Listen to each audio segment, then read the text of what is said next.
Sindaco Colmellere, complimenti, da oggi possiamo chiamarla onorevole. Grazie per i complimenti, sì, ancora non ci credo, però di fatto i numeri sembrano tali per cui sono onorevole. Tutti si chiedono se riuscirà a conciliare il ruolo di sindaco con quello di parlamentare.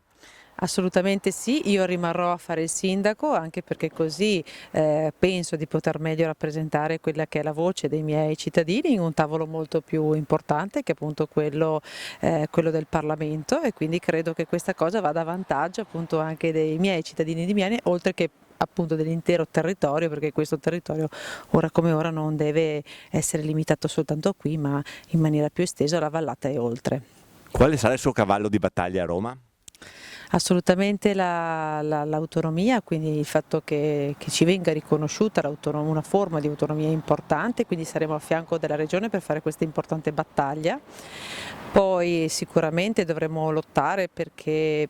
l'impresa e quindi l'economia possa ripartire, quindi con tutto quello che serve per far rientrare quelli che sono i nostri capitali e far ripartire l'economia. Poi sicuramente l'intervento sulla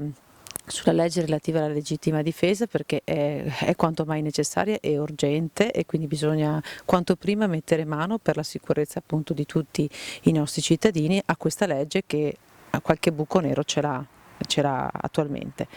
E come ultimo sicuramente la scuola,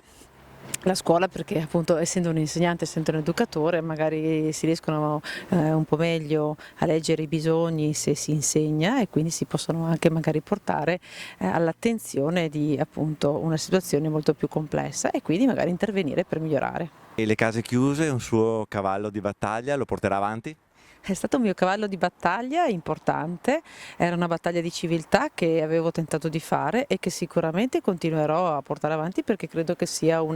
appunto una battaglia di civiltà per tutti noi, e anche di legalità, non soltanto una battaglia di civiltà ma anche di legalità, perché tutto questo